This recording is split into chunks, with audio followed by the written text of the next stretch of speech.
Когато говорим за диафрагмално дишане, често хората го свързват с просто коремно дишане. Да, в коремното дишане участва диафрагмата, но там тя се мести нагоре и надолу. Докато при диафрагмалното дишане, което искаме при диастаза, в този случай диафрагмата се разширява и прибира, т.е. тя се движи навън и навътре.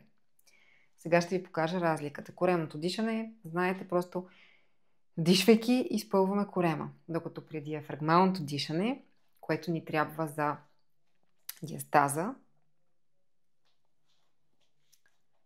поставяме ръце на последните ребра, най-долу. Поемаме въздух и издишаме.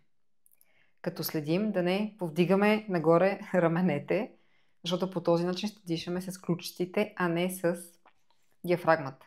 Още веднъж.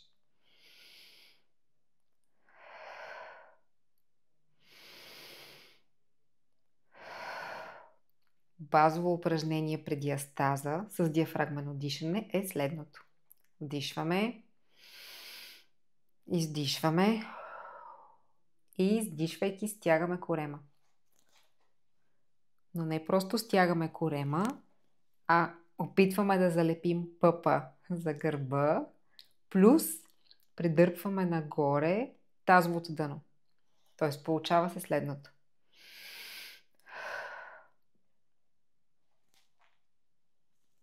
Сега ще ви покажа как може да го изпълнявате и на пода.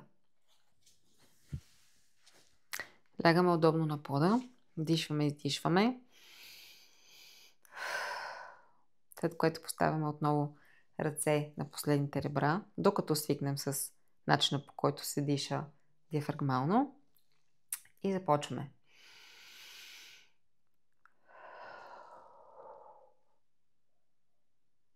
Издишвайки, стягаме корема, прибираме пъпа към гръбнака и се опитваме да предърпаме тазовото дъно нагоре. Все едно опитваме да спрем пишкането в тоалетната. Отпускаме. Още веднъж.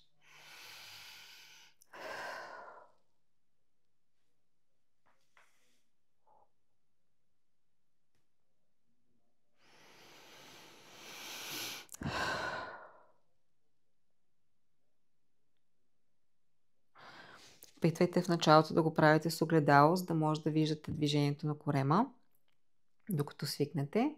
И ако имате диастаза, задължително го включете в упражненията, които правите всеки ден, като това да е първото, защото е базово, основно, много важно за справяне с диастазата.